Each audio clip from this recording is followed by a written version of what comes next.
नमस्कार, MNS news live में आप सभी का स्वागत है। मैं हूं आपके साथ अर्शी अंसारी। आइए देखते हैं आज की कुछ खास खबरें। महारानी या मनोज चौधरी में किसे चुनेंगे ज्योतिरादित्य सिंधिया? कौन बनेगा देवास से मंत्री? देखिए रिपोर्ट्स। भारत जोड़ो पर अशोक गहलोत व सचिन पायलट की आज क्या रास्ता बदलेंगे राहुल गांधी? सीएम गहलोत के ओएसडी लोकेश शर्मा की याचिका पर सुनवाई आज, जाने मामला। आइए देखते हैं खबरें विस्तार से। महारानी या मनोज चौधरी में के किसे चुनेंगे ज्योतिरादित्य सिंधिया? कौन बनेगा देवास से मंत्री? देखिए रिपोर्ट्स। शिवराज सिंह चौहान मंत्रिमंडल में अभी 4 मंत्री पद खाली है। जी हाँ, इसके अलावा परफॉर्मेंस के आधार पर कुछ मंत्रियों के अदला बदली की चर्चाएं भी गर्म है। राजनीतिक में भले ही किसी भी पार्टी से ताल्लुक हो, मगर व्यक्तिगत संबंधों से निभाने में सिंधिया घराना मध्य प्रदेश में कई मिसाल कायम कर चुका है। जी हाँ, इस बार केंद्रीय मंत्री ज्योतिरादित्य सिंधिया के सामने धर्म संकट खड़ा हो गया है। शिवराज सिंह चौहान मंत्रिमंडल विस्तार की अटकलों के बीच केंद्रीय मंत्री ज्योतिरादित्य सिंधिया को ये तय करना है कि वे कई सदियों से उनके परिवार के नजदीक रहे महाडिक परिवार की बेटी और देवास की महारानी गायत्री राजे पवार की मंत्री पद को लेकर ताजपोशी की सिफारिश करेंगे, या फिर उनके कट्टर समर्थक और कांग्रेस छोड़कर बीजेपी में आए विधायक मनोज चौधरी को मंत्री पद दिलवाएंगे। जी हाँ, उल्लेखनीय है कि शिवराज सिंह चौहान मंत्रिमंडल में अभी 4 मंत्री पद खाली है। इसके अलावा परफॉर्मेंस के आधार पर कुछ मंत्रियों के अदला बदली की चर्चाएं भी गर्म हैं। इन सब के बीच ये भी कहा जा रहा है कि यदि दिसंबर माह के प्रथम सप्ताह में मंत्रिमंडल विस्तार नहीं हुआ तो फिर ये जनवरी के अंतिम सप्ताह में होगा। मंत्रिमंडल विस्तार की खबरों के बीच कई ऐसी समीकरण सामने आई है जो राजनीति के दिग्गजों के सामने पशुपेश की स्थिति निर्मित कर सकते हैं। जी हाँ, इन्हीं उलझे हुए समीकरण में देवास जिले की राजनीति से जुड़ा बड़ा फैसला भी शामिल है।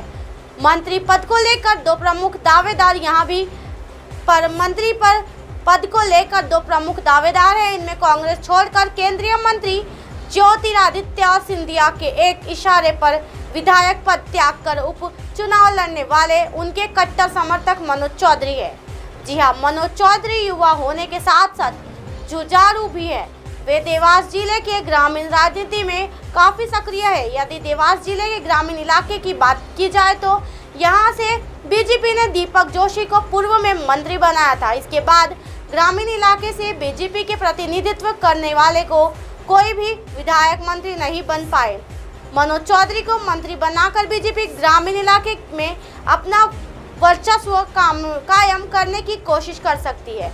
वर्तमान समय देवास जिले में के ग्रामीण इलाकों में बीजेपी और कांग्रेस के बीच कांटे की टक्कर मानी जा रही है। जी हाँ, देवास में बीजेपी की राजनीति का पावर हाउस महल में मंत्री पद की दौड़ में शामिल 2 बार की विधायक गायत्री राजे पवार, पूर्व मंत्री स्वर्गीय तुकडोजी राव पवार की धर्मपत्नी है। ग्वालियर की बेटी गायत्री राजे पवार का सिंधिया घराने से पीड़ितों से नाता रहा है। जी हाँ, उनके पिता दादा साहित्य महाडिक परिवार के अन्य सदस्यों का सिंधिया घराने से सदियों से पारिवारिक रिश्ता रहा है।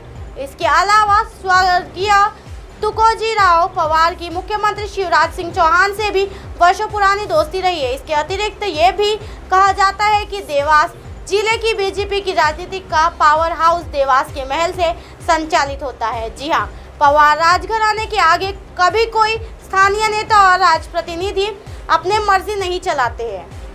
केंद्रीय मंत्री सिंधिया को करना पड़ेगा फैसला। जी हाँ, वर्तमान में देवास जिले में एक भी मंत्री नहीं है। शिवराज सरकार को सत्ता में लाने में केंद्रीय मंत्री ज्योतिरादित्य सिंधिया की सबसे महत्वपूर्ण भूमिका रही है। इसी वजह से सिंधिया समर्थक कई विधायकों को मंत्री बनाया गया है। हालांकि देवास जिले से भी मंत्री पद की दौड़ में 2 विधायक शामिल है। जी हाँ, दोनों ही विधायक केंद्रीय मंत्री ज्योतिरादित्य सिंधिया के करीबी है। हालांकि ये फैसला केंद्रीय मंत्री ज्योतिरादित्य सिंधिया को करना होगा कि वे किसके नाम की सिफारिश करते हैं। ये माना जा रहा है कि केंद्रीय मंत्री सिंधिया के फैसले से देवास जिले को नए मंत्री मिल सकते हैं। भारत जोड़ो पर अशोक गहलोत व सचिन पायलट की आज क्या रास्ता बदलेगी राहुल गांधी? कांग्रेस की भारत जोड़ो यात्रा को राजस्थान पहुंचने में समय है। जी हां, इससे पहले की अटकलें लगाई जाने लगी है कि राज्य में यात्रा के रास्ते पर तनातनी हो सकती है। कहा जा रहा है कि राज्य के मुख्यमंत्री अशोक गहलोत का समर्थक खेमा चाहता है कि यात्रा के मार्ग में बदलाव किया जाए।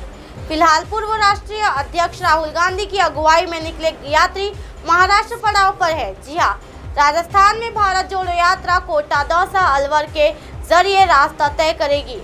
अब मीडिया रिपोर्ट्स के अनुसार कुछ कांग्रेस नेताओं का कहना है कि यात्रा उत्तर प्रदेश पहुंचने से पहले झालावाड़, कोटा, टोंक, दौसा और अलवर क्षेत्रों में निकलेगी। जी हां, इनमें से कुछ जिले राजस्थान के पूर्व उप मुख्यमंत्री सचिन पायलट के गढ़ माने जाते हैं। पार्टी हलकों में चर्चा है कि गहलोत कैंप चाहता है कि यात्रा अलग रास्ते से गुजरे। राजस्थान में कांग्रेस के सामने एक और परेशानी। राजस्थान में कांग्रेस प्रभारी अजय माकन ने प्रदेश की जिम्मेदारियों से दूरी बना ली है। जी हां, उन्होंने इस्तीफा दे दिया है। इतना ही नहीं, उन्होंने इस फैसले के पीछे राजस्थान में 25 सितंबर को हुए सियासी घटनाक्रम का हवाला दिया है। माना जा रहा है कि नए उपाध्यक्ष मल्लिकार्जुन खड़गे के सामने संगठन स्तर पर ये पहली चुनौती है। जी हां, राजस्थान में जारी है गहलोत बनाम पायलट। सितंबर में राजस्थान के विधायकों की बैठक बुलाई गई थी। इसके लिए पर्यवेक्षक के तौर पर मकान और मल्लिकार्जुन खड़गे पहुंचे थे। उस दौरान गहलोत समर्थक कहे जा रहे थे कि विधायकों ने अलग ही बैठक बुला ली थी। कहा जा रहा था कि दिल्ली से जयपुर पहुंचे दोनों नेता विधायकों की वोट जोहते रहे, लेकिन बैठक नहीं हो सकी। कांग्रेस ने इसके खिलाफ सख्त एक्शन लेने की बात कही थी और 3 विधायकों के खिलाफ कारण बताओ नोटिस भी जारी किए थे। जी हां, कहा जा रहा है कि करीब 2 महीने के समय गुजरने के बाद भी 3 विधायकों पर कार्रवाई नहीं होने और मुख्यमंत्री के चेहरे पर कोई फैसला नहीं होने भी मकान के इस्तीफा की वजह हो सकती है। सीएम गहलोत के ओएसडी लोकेश शर्मा की याचिका पर सुनवाई आज। जाने मामला। राजस्थान फोन टैपिंग मामले में मुख्यमंत्री अशोक गहलोत के एएसडी लोकेश शर्मा की याचिका पर आज दिल्ली कोर्ट में सुनवाई होगी। जी हां, पिछली बार दिल्ली हाई कोर्ट में समय की कमी के चलते 9 नवंबर को सुनवाई नहीं हो पाई थी। आपकी जानकारी के लिए बता दें कि फोन टैपिंग मामले में सीएम अशोक गहलोत के ओएसडी के खिलाफ दर्ज केस को रद्द करने और गिरफ्तारी पर लगी रोक पर आज फैसला होना है। जी हां, बता दें राजस्थान में वर्ष 2020 में सचिन पायलट की बगावत से हुए सियासी संकट के समय फोन टैपिंग से जुड़े केस में अब 9 नवंबर को फैसला आना था, लेकिन समय अभाव के चलते सुनवाई नहीं हो पाई थी। तब तक सीएम के ओएसडी लोकेश शर्मा को गिरफ्तारी से राहत बरकरार रखी गई है। जी हां, लोकेश शर्मा की तरफ से बहस पूरी कर ली गई है। उल्लेखनीय है कि केंद्रीय जल शक्ति मंत्री गजेंद्र सिंह शेखावत की शिकायत के बाद 26 मार्च 2021 को दिल्ली क्राइम ब्रांच ने फोन टैपिंग को लेकर मुख्यमंत्री अशोक गहलोत के ओएसडी और पुलिस अफसरों के खिलाफ केस दर्ज किया था। लोकेश शर्मा ने इसके खिलाफ दिल्ली हाई कोर्ट में याचिका दायर कर एफआईआर खारिज करने की मांग की थी। बता दें कि टैपिंग का मामला साल जुलाई 2022 का है। जी हां, जब अशोक गहलोत के खेमे में विधायकों की करीब फरोख्त का दावा करते हुए कुछ ऑडियो रिलीज किए गए थे। इसमें केंद्रीय मंत्री गजेंद्र सिंह शेखावत की, राज्य के पर्यटन मंत्री विश्वेश्वर सिंह और कांग्रेस विधायक भंवरलाल शर्मा के बीच बातचीत का दावा किया गया था। लुटेरा है अगर आज़ाद। अब आप हमारे चैनल को आपके मोबाइल पर भी देख सकते हैं। मोबाइल ऐप पर देखने के लिए प्ले स्टोर से MNS news TV apps download करें।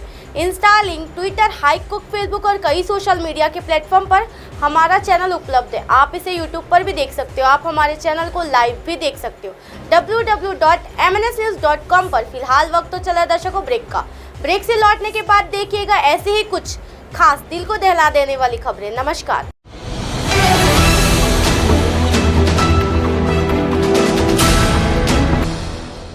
ये है MNS न्यूज़ नेटवर्क और आप देख रहे हैं MNS न्यूज़।